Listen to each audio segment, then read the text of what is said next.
What's up, everybody? You got VPB Money Man here. On this channel, I tell you what you need to hear, not what you want to hear. I hit people with blunt force trauma of reality to their face. You're not going to like it now, but you will grow to thank me in the future.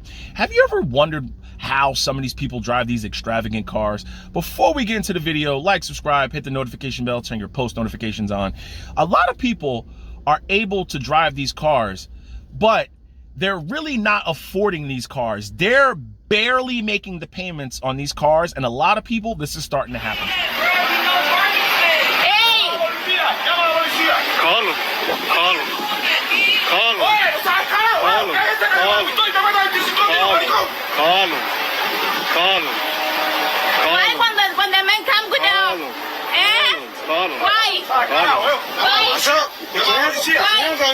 Put your hands up if you want to. Go ahead, put your hands on me if you want to. Go ahead, put your hands on me if you want to.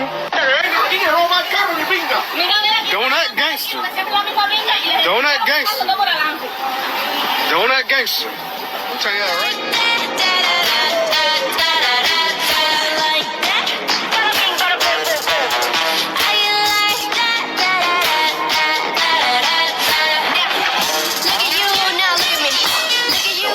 Got a $300,000 house with $500,000 sitting in the driveway. Can't tell me that Challenger ain't about to be repoed. It is a 2019 Challenger, and it's only got 9,000 miles on it. Repo. We have 1, 2, 3, 4, 5 full rows of bank repos at this auction. All right. Shout out to the car catchers, and shout out to Car Questions Answered.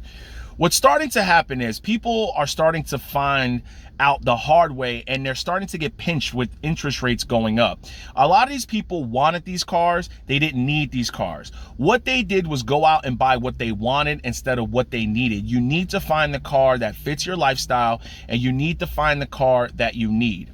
You also need to learn where you fall when it comes to your credit. A lot of people think they have great credit. In reality, you have prime or subprime or even near prime credit, and that could throw off your interest rates by 1%, 2%, or even 3%. So say you're financing a BMW. If you notice, that was 2 BMWs and a Challenger. Most likely they did not need those cars. They chose those cars.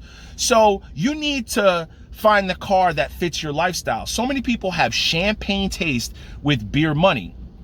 If you work on a industrial site, I work as a longshoreman on an industrial site. I also have a dog. I'm towing jet skis. I'm putting mulch in the back of the truck. For me, everyday life required a pickup truck. I gotta be here rain, sleet, or shine to make sure these containers come in. I needed 4-wheel drive. I needed room in the back. I really didn't care the wear and tear that happened to this truck, because a lot of these trucks are made for industrial sites. They're made to have workers piling in the back, to have, mulch and gravel. This is why this fit for me. What people tend to do is they'll work on industrial sites, but they'll drive BMWs, they'll drive Audis. They take the wear and tear of those vehicles. I've done it. And then what starts to happen is you can't afford the maintenance on that car. You can't afford the tire on that car. You can't afford the rims, and now you're charging it. Now, before you know it, you can't make your car payments. Now you have credit card debt that's piling up. It's piling up. The Fed keeps raising interest rates, and you're paying for more everyday life. And the first thing that start to go is your car. When you sit down, know where you stand, know where your credit is. Don't feel obligated to buy those cars. So many people get pressured into buying cars because they go, oh, I've been here for 3-4 hours. I don't want to waste their time. That's their job. That's their job, is to sell you that car. You don't have to buy that car if it does not feel right.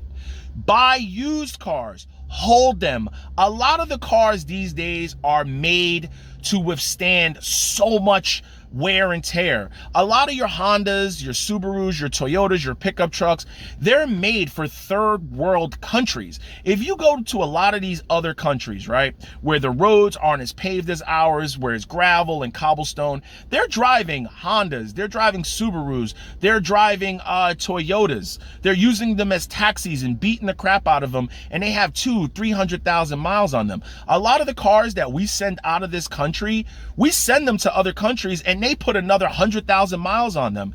Keep your cars, ladies and gentlemen. Keep your cars. That is very important. That's how you start to have the extra money to go out and do the things you want to do. You can travel and you can buy the cars you want and keep them in the garage and drive them on Saturdays and Sundays when you want, when you're dressed nice. You really, and I had to learn this the hard way too, because I financed and leased cars myself until I understood this. What tends to happen is people keep getting into these 2-year leases, 3-year leases. They keep flipping their cars, buying new cars. In reality, you're really not growing your money. You're always paying out, and you're not enjoying that freedom of no car payments. And then when your car gets snatched, now you have low subprime credit. The next time you go for a car, they're going to bang you out on the interest rates. And then what tends to happen is these pay-as-you-go or these buy here, pay here's, they know the people they're going to get are people that had foreclosures, repos, and bankruptcies. So they're going to smash you over the head with those car payments. Make sure you know where you stand. Make sure you don't keep making these car buying mistakes. Know where your credit is. Go to Experian. Experian, in my opinion, is one of the best things. Don't sign up for the program where it charges you $1 or $2 a day. Do the free program. You're gonna have to enter in sensitive information to prove it's you. You might get an email verification or a text message, but they run Experian, I think Equifax, and TransUnion. Therefore, you'll know where you stand before you sign for that car. Don't go there and be surprised when you're subprime or you're prime or you're near prime. You'll have an idea of where your credit will be. Hope this helps. No regrets.